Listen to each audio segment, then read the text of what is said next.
Lo que tenemos para analizar hoy es el costo de las medidas que han sido desplegadas para justamente atacar el aumento de los precios, ¿sí? Hasta ahora. Ahora en este momento está la ministra en Torre Ejecutiva junto a Lema y junto a Mieres anunciando otro conjunto de medidas que también tienen que ver con lo que vamos a conversar hoy, que tiene que ver justamente con el hecho de lograr una mejor focalización. Entonces, lo que tenemos hasta ahora es, según lo que comunicó el subsecretario de Economía el otro día en la Comisión de Hacienda, es que se han destinado 184 millones de dólares justamente en esa serie de medidas. Las medidas más importantes tienen que ver con el adelanto de pasividades, 90 millones, y con el tema de no ajustar los combustibles en función de lo que establece la PPI. ¿Sí? Ahí son 60 millones más y luego tenemos un poco menos, ¿sí? En lo que tiene que ver con el adelanto de los salarios para los empleados públicos y con la rebaja del IVA. Entonces, pensando con esto como marco y pensando de alguna manera en cómo se puede focalizar mejor o hacer más eficiente el uso de recursos, pensando en que la situación inflacionaria afecta de nuevo siempre a los más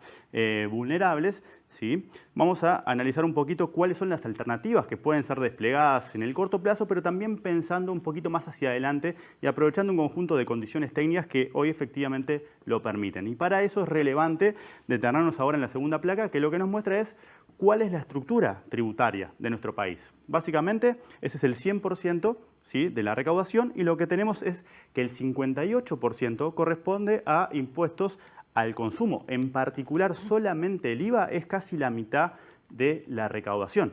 El tema es cuál es el problema con el IVA o con los impuestos al consumo, que justamente son regresivos, porque gravan de la misma manera a sujetos pasivos que son desiguales y además los porcentajes de gasto que destinan los hogares de menos recursos son mucho más altos porque justamente el grueso de su ingreso se va al consumo y nada se destina al ahorro. O sea que el problema que tenemos es que el impuesto del cual depende la mitad de la recaudación es un impuesto que es regresivo. Y además es poco transparente porque nosotros incluimos los precios con IVA, entonces de alguna manera se disimula, ¿sí? Entonces cuando pensamos en las medidas que han sido desplegadas, por ejemplo, lo que tenemos es que algo que hemos discutido, que no necesariamente se traducen, y eso lo vimos, por ejemplo, con los panificados, y ahora con la noticia que analizamos del 10% más, no se materializó un efecto de la rebaja de IVA, a pesar de que se destinaron recursos con tales objetivos. Entonces, pensando en esa situación, una propuesta puede ser justamente movernos hacia un esquema, ¿sí? De un impuesto personalizado, en particular un IVA personalizado, que es lo que tenemos en la tercera placa. De vuelta, dado que la mitad de la recaudación depende de ese impuesto y que ese es un impuesto regresivo, ¿cuáles son las soluciones que tenemos a la hora de pensar cómo mitigar esa regresividad? ¿Cómo hacer que justamente el impuesto no recaiga más sobre los que tienen menos? Entonces, típicamente la solución universal que se ha desplegado para esto es agarrar un conjunto de bienes y servicios, un conjunto de productos que tiene una alta participación dentro del ingreso de los hogares de menores recursos y exonerarlos o gravarlos a una tasa menor, lo que vimos. O se exoneran algunos productos o se grava a la tasa del IVA del 10%. ¿Sí? ¿Cuál es el problema con esta solución? Es que es una solución poco efectiva por distintos motivos. En particular, no focaliza, porque de alguna manera todos, independientemente de nuestro ingreso, nos beneficiamos de esa rebaja, ¿sí? O sea que en un contexto donde la cancha marcada fiscalmente por el gobierno impone restricciones sobre los recursos, la focalización pasa a tener un papel mucho más ponderante. De vuelta, eso también resta justamente recursos que vienen de la recaudación que se pueden destinar a otro gasto social, ¿sí? Y además complejiza la gestión de los impuestos, lo que puede derivar también en incumplimientos, por ejemplo. Entonces, no, Germán, que nos está llegando la información de algunas de las medidas que se están comunicando en este momento. Por ejemplo, que el precio del supergas se va a congelar hasta fines de septiembre.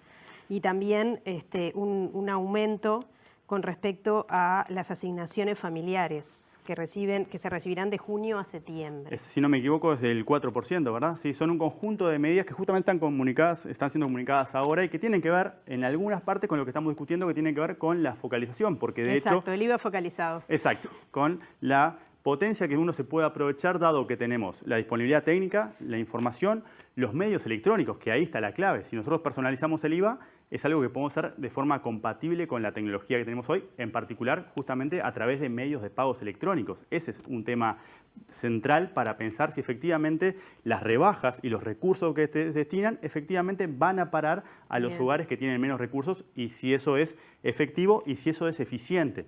¿sí? Si permite alcanzar esos objetivos de la forma más eficiente. Entonces, lo que tenemos ahora es una serie de medidas que apuntan a esto y que ya analizaremos pertinentemente cuando tengamos toda la información ya sobre la mesa. Aprovechando tu presencia, Germán, para compartir en el momento en el que nos va llegando la información, ¿alguna mirada o algún comentario extra que puedas hacer sobre esto que el gobierno ha resuelto? Nati ya te comunicó un par de medidas que estaban en tu conocimiento. También la ministra de Economía y Finanzas, Azucena Arbeleche, anunció la baja de aranceles para algunos productos vinculados a la harina de trigo, la soja y el girasol. Esto último, ¿cómo en palabras más sencillas lo tenemos que entender?